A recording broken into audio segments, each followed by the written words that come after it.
This is Sad Boy Radio. All right, everybody, welcome back to Sad Boy Radio. This is your host, Matt, and today I got a very special guest. A little big name, little some. Go ahead and introduce yourself, man. Hey, how's it going? My name is Steven Walsh. I am a film producer and director working on a current documentary called Southeast, a City Within a City. Yeah, so there you go. Go ahead and talk about that project a little bit, man. Yeah. So I've been doing documentary work for the last 6 years, and when I first started my company, I didn't really know what I was doing in terms of technical camera work. So a lot of my practice was recording just shit basically around the house, just anything that I kind of encountered on a daily when I was first moving back from Houston.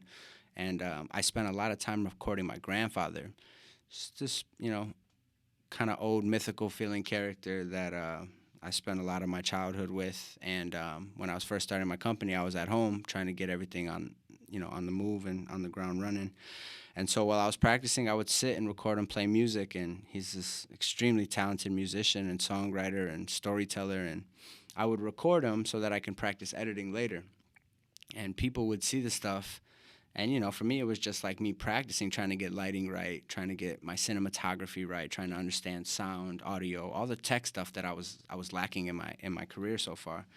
And people would just gravitate towards him. And I just thought he was a fascinating dude. I mean, he's got an incredible voice, soulful. You can just hear the experience in his tone. And he's, super smart and witty, and so he's a great storyteller for that reason. So I realized I was onto something. He would talk a lot about his music. Music's a huge part of my family. It's a huge part of my life, and it's a huge part of his life. He's been a songwriter for about 60 years. And so just naturally through life, a lot of his lyrics told the story of my neighborhood. And my neighborhood is this really beautiful, tragic story about a community that was once one of the most impactful in the world. It produced more steel than any other place in the world at one point.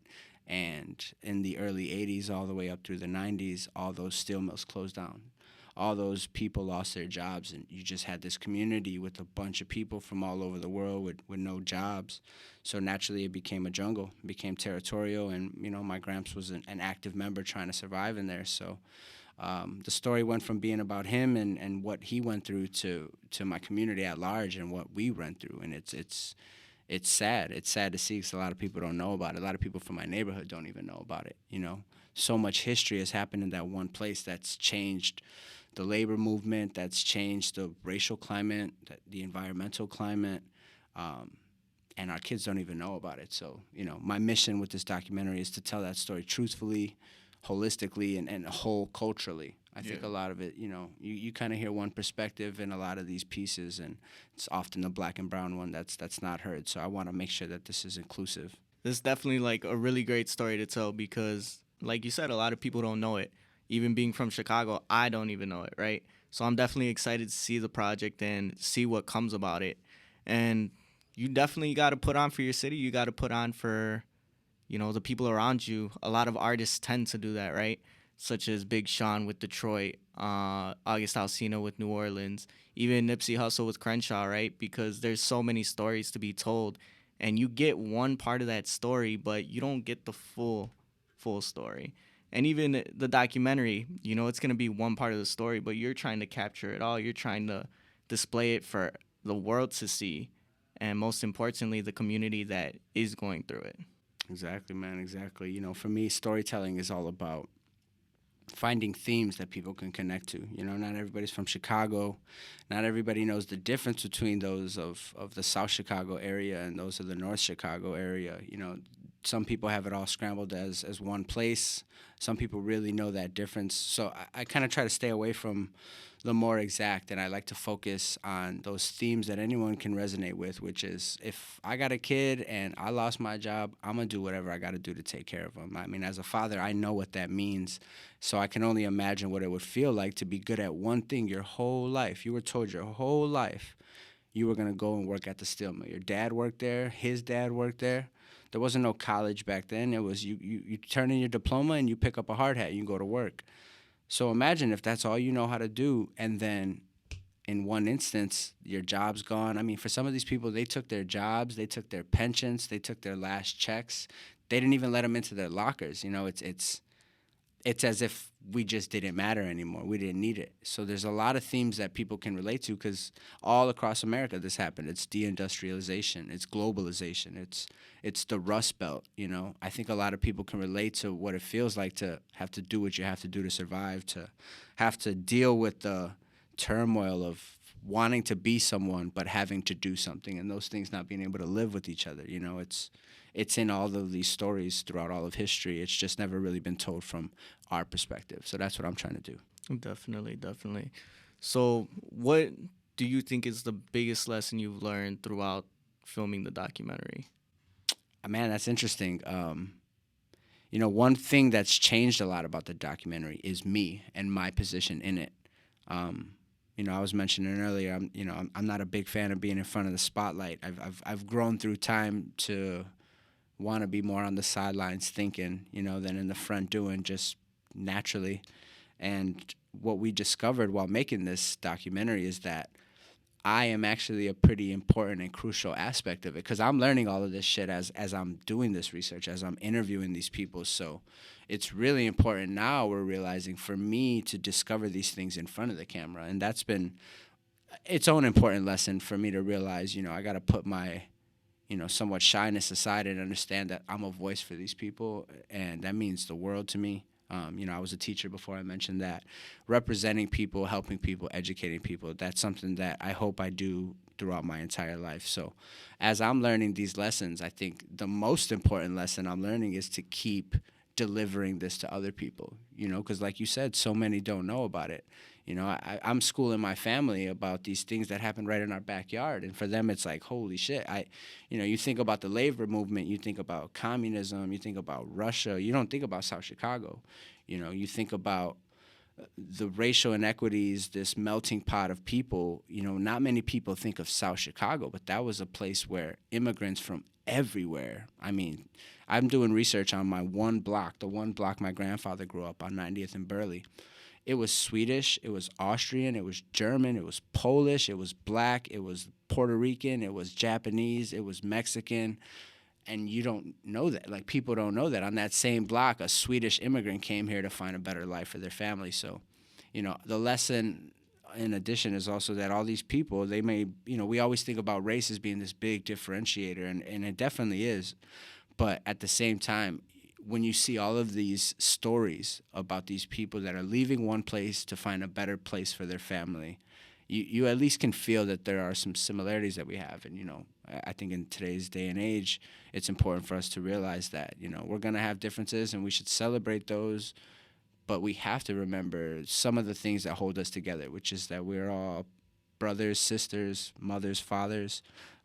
You know, we all have a role to play in our own world. And if we connected a little more, maybe there'd be a little less turmoil. This research is bringing out a bright spot in you, huh? It's crazy, man. Yeah, man. It's important. It's important, man. You know, with this everyday journey with the documentary, right? It makes you have more questions in life. You know, that's a question that I asked you before we even, you know, hopped on the show. It was through text. And you mentioned that risk.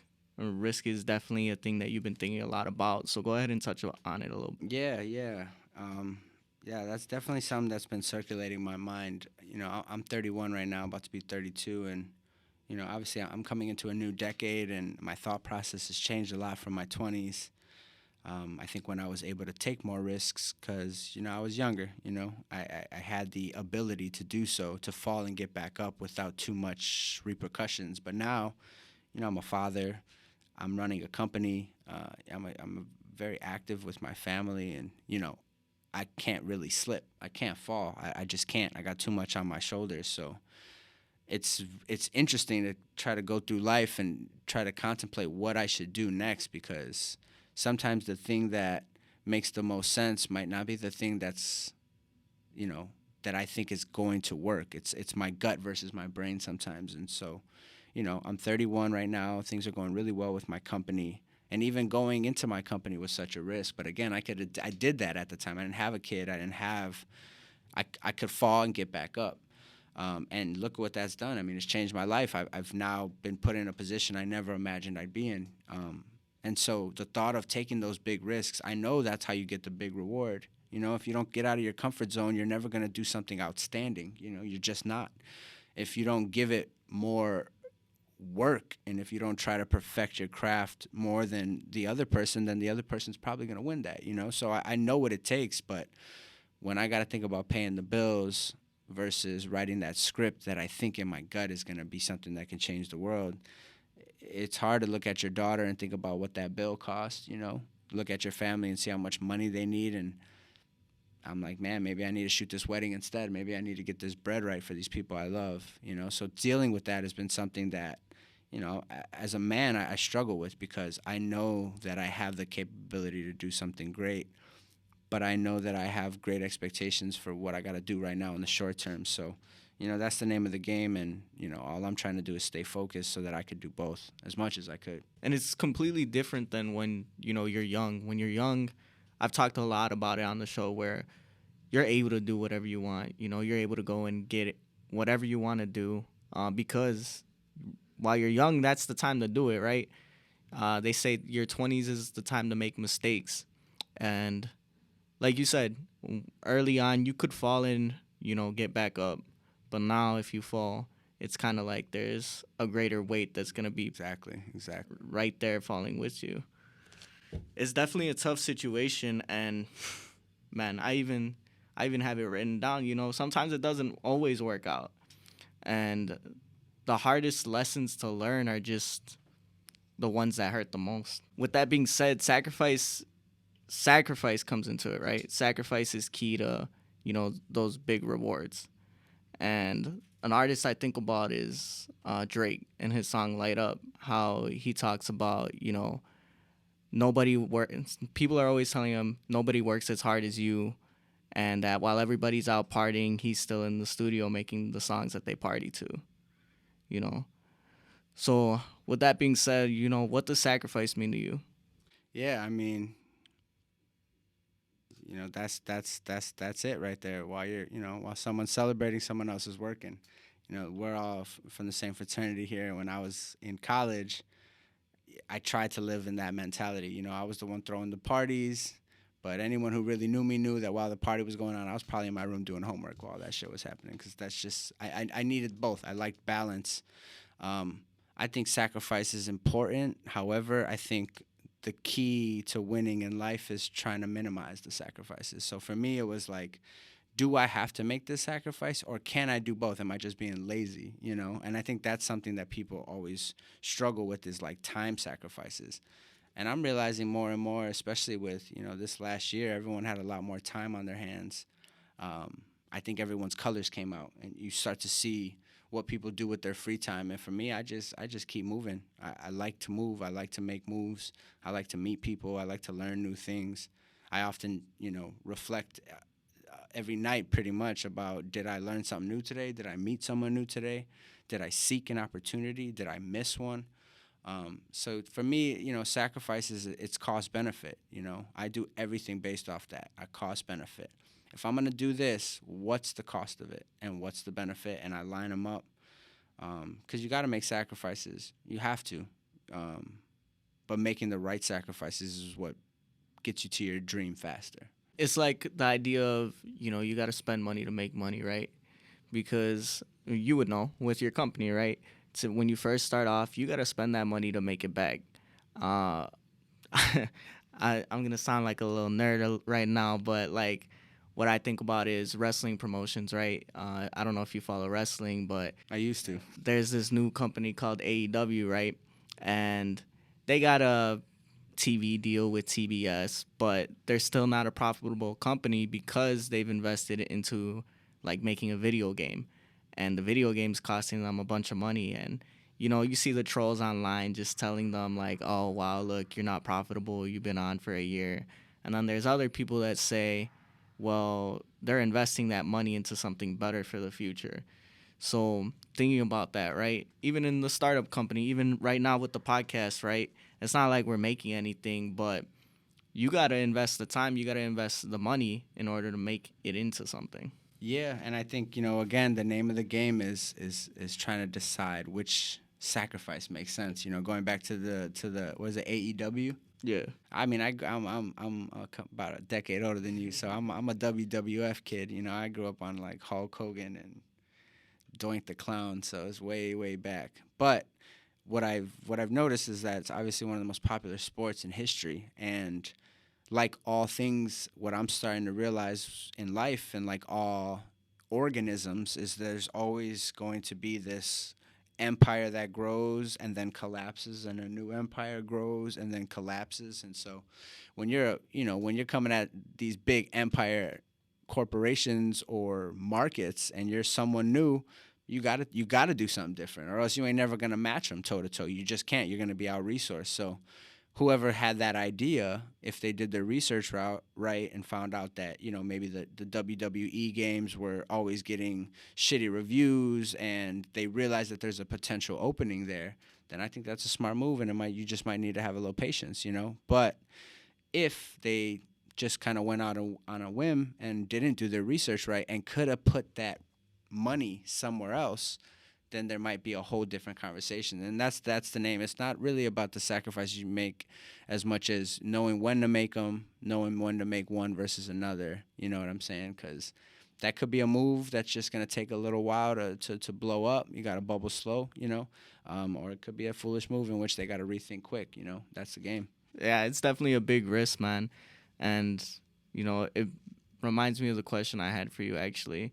What do you think's the biggest risk you've taken that had one, we'll go with two, right? One that has paid off and one that didn't pay off.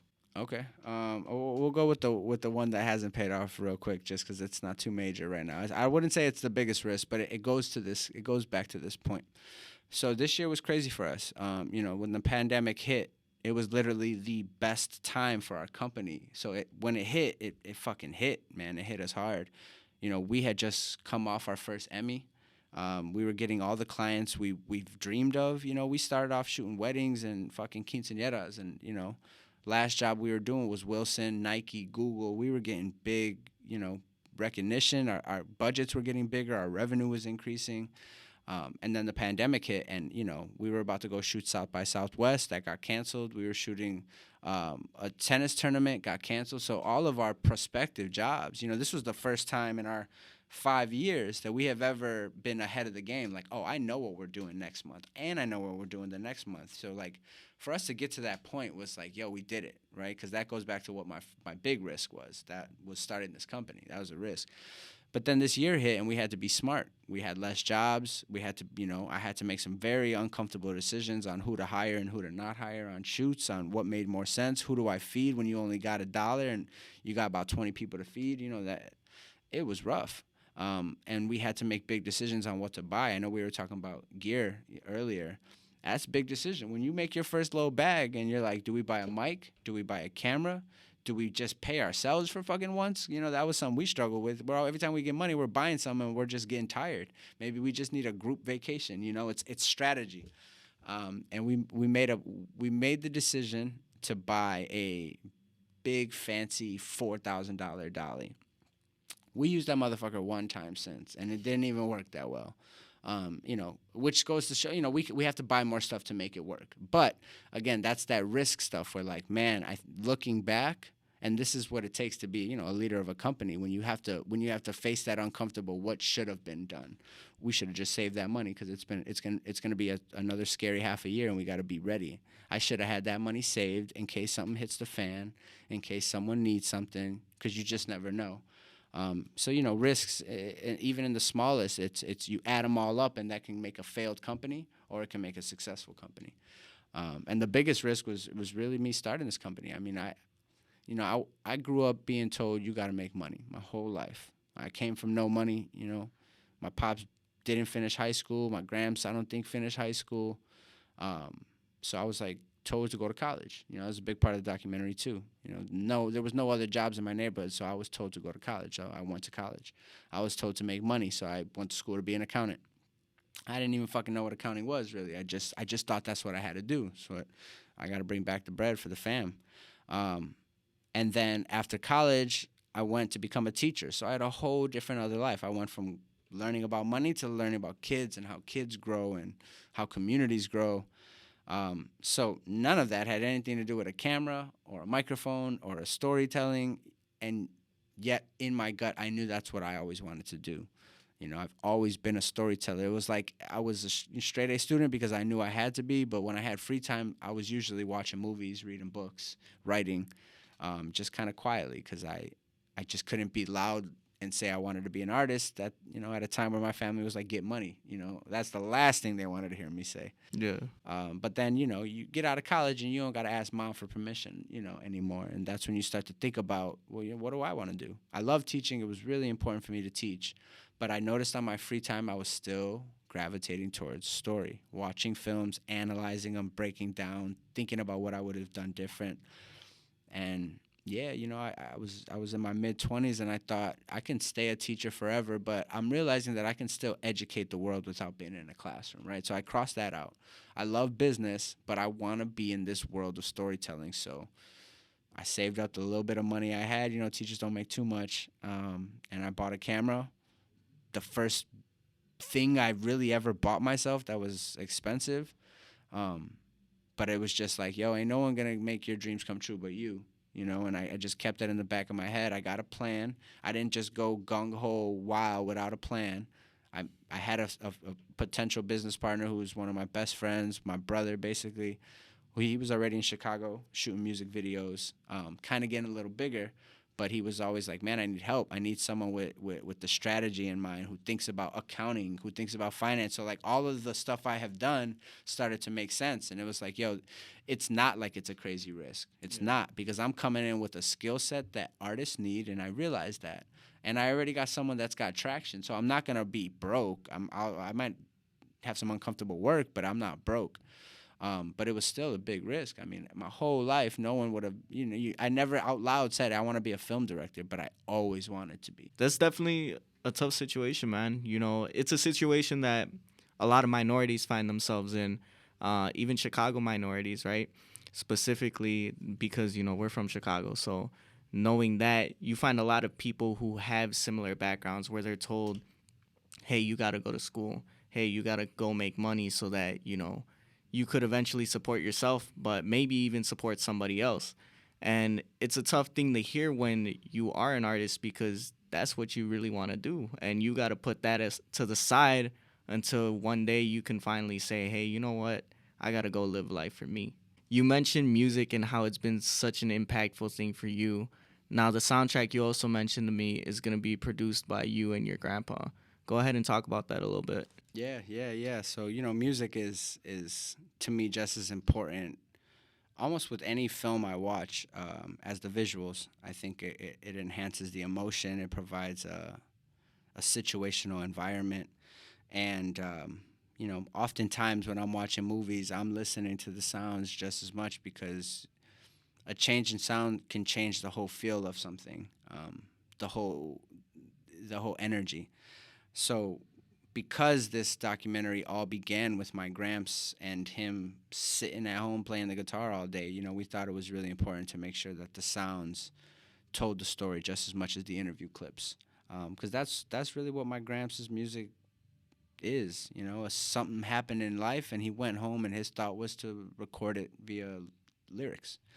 So, he's got a song called Those People. And the chorus is, those people don't know what life has done to me, and like that hits just as much as him saying in an interview, you can't judge a book by its cover. It's the same concept, but it just hits the way it does because it's the music and it's at the right time with the right emotion. So, we basically have been taking my Gramps' music and remaking it, producing it with different artists. The producers on the track, on the album, is me and my business partner Ruben, who's master with music production, mixing and mastering. The composition of it is coming from a lot of us. My other business partner and pretty much co-producer on this project, Matt Getz, is also a guitarist and pianist. So it's all homegrown, man. Everything. And then when it comes to the lyrics, it's either something that my Gramps wrote in the past or something that I'm writing or have written. because I've always been a lyricist. You know, like I said, I grew up in a neighborhood where art was prominent. There was artists and musicians everywhere. My family were all musicians, everyone. So that's what I saw all the time. You know, my gramps would be just and he lost his job. He didn't have a job, so he was at home. You know, doing what he had to do to make money on the side. But when he was home, he was always with a guitar or with a notebook. So I saw that, and when I first wanted to get into the creative world, you know, that I picked up a notebook and I started with lyrics. I've always been a poet ever since I was younger. Just, you know, I used to rap a little on the side when I was a younger cat, like everybody else that grew up in South Chicago. And I know that this album and this soundtrack and these sounds are gonna be just as impactful because of them being written based off the story that it's telling. So it's all holistic. I mean, it's just hard being under resourced, you know, like to make a song, you got to write it, you got to get it performed, you got to find someone to be the voice and be the band and be the sound. You got to get it recorded, you got to get it mixed, you got to get it mastered, then you got to shoot the video on top of it. So, you know, we don't really got a whole lot of budget. We're pretty much doing this shit with money that's that people, our friends and family, have given us through crowdfunding. So it's hard for me to make those decisions on, do I want to spend $3,000 on this song when we only got about $12,000 for the 90-minute joint plus the music. So it's been interesting, but I'm gravitating more and more towards letting the songs win because they're just beautiful. You know, they're beautiful. They're spoken and created out of an emotion that happened at a certain point where only a certain group of people felt that way, and yet at the same time it still resonates with people who don't even know the situation. They just who doesn't know what it feels like to hear that term. Those people don't know what life has done to me. I got a feel for who you are. You must be a very complex character. So yeah, it's been fun, and we've got, you know, rappers, we got singers, we got Spanish music. We got a little bit of everything because we're trying to tell the story from way back, and so we got to start with music from way back. So it's definitely going to be a unique sound. I think it's going to be one of the more unique soundtracks ever, let alone, you know, for a documentary. Yeah. Man, you got me really excited for it, and you explained it really well. Just how I feel about music. You know, everybody's got a story to tell, and that story, you know, it all starts with the lyrics. You know, with the music production, you have a different type of beat, it turns it into a different type of song. And just, that's why I love Spanish music, because of the story that a lot of artists are telling, you know. A lot of the times it's like sad love songs like Aventura, Prince Royce, or even older Mexican artists, you know, Juan Gabriel. All those artists, they're telling a story that, although you may not, if you don't speak Spanish, you may not understand it, but you can understand it through the sounds of it. Now, if you do look into the lyrics and understand the lyrics, you understand that, you know, this is some real shit that everybody has gone through, or this one person has gone through, and, you know, it changed their whole life. So just with that idea, I'm really, really excited to see the documentary, listen to the soundtrack, and see what your grandpa's life has been like and how it impacted you, man. Appreciate it, man. Appreciate it. Man, it definitely has been great listening to your story, and now we're going to move to the end, right? I know I informed you about that special object. So yeah, man, go ahead and pull out that special object that you brought. All right, it's kind of nerdy. So yeah, I'm a nerd basically by heart. I try to play cool, but I'm a nerd, and I'm very proud of it. Shout out to all the nerds out there. Those that are hiding, just come on out. It's cool to be a nerd now. But yeah, so this book that I brought, it's the first thing I ever purchased when I got money, which I think is kind of strange because, you know, most people get money and they're buying chains and they're buying shoes, and I bought a fucking old ass book. But it's a two-part special meaning for me. One, it was, to me, again, my first, I think, thing that I bought as a treat to myself. And I'm not one to really treat myself too much because like I said, I got a lot of obligations, but I was just becoming a teacher. I was making a salary for the first time. You know, coming out of college, I was the kid in college that used to steal people's drinks from bars because I didn't have enough money. I just grabbed whatever the fuck was on the table left over. You know, hustling at all means to make things happen. So when I first got money, you know, I took care of everything I had to take care of, but I was like, I made it. I'm the first one in my family to fucking go to college, let alone graduate. And I'm really happy with the person I am right now. So I used to go to a bookstore all the time, every week, and buy books because my gramps used to he drilled that shit in my head since I was a kid. He used to always say, mijo, learning is the only thing you can do for pretty much free. And if you want to battle with anyone, you can beat them with your brains. You might not be able to beat them with your pockets or your resources, but you can outwit them. So you got to stay reading. You got to stay hungry for knowledge.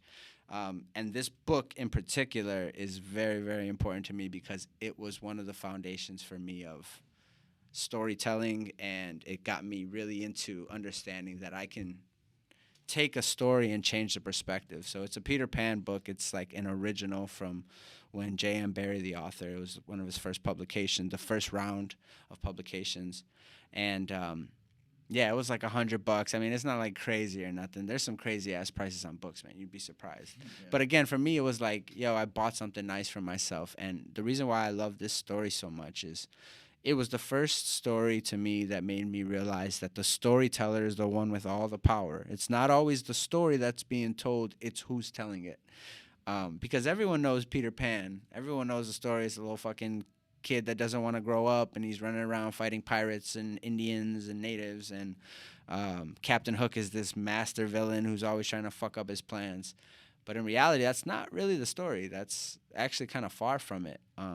It's a lot deeper, even though it's a story meant for kids. And when I read this book, I realized that my idea of the villain in this is actually Peter Pan, and my idea of the hero is actually Captain Hook. Because in reality, what you're really seeing in the story is you have this character, Peter Pan, who basically just doesn't want to fucking grow up. He don't want none of his friends to grow up. He don't want nothing to go not according to his plan. And he'd fuck with anyone who fucked with his plan. And you got Captain Hook, who's this old man who basically just wants to help these kids grow up. And I don't know, I just resonated with Captain Hook because as a kid, I feel like I had to grow up fast. I didn't have a childhood. I had to be the man of the house right away. So I understood a lot of the themes that Captain Hook was talking about, which is own up for your responsibilities, take care of your own. You got to grow up and you got to make those tough decisions even if they're uncomfortable. And Peter Pan's really the one who just wasn't about that. He didn't want to grow up. He didn't want to face that responsibility of what it takes to be an adult. So yeah, that book means a lot to me because it's the one collectible I ever bought, and it's a story that made me realize that, I see things a little differently than other people, which is why I'm realizing that my perspective is something that I'm just starting to value more and put it to use. I mean, that's essentially what my documentary is about. My grandfather and my community, we're Captain Hook. Everyone sees us as the villains because of who told the story first. But in reality, we had to grow up fast and we had to make some tough decisions, some in which can be considered villainous, but, you got to do what you got to do to survive. Just like the song, you don't know what these people have done to me. Exactly, man. It's all full circle, bro. Well, thank you, bro. I really appreciate you hopping on Sad Boy Radio. And, you got a lot to tell, and those are stories for another time. Yes, sir. Appreciate it, man. Thank you for having me. Sad Boy Radio. Thank you all for watching. Go ahead, like, comment, and subscribe. And go follow my boy, Steven Walsh. I'll go ahead and drop his ads in the description below. Thank you. Thanks.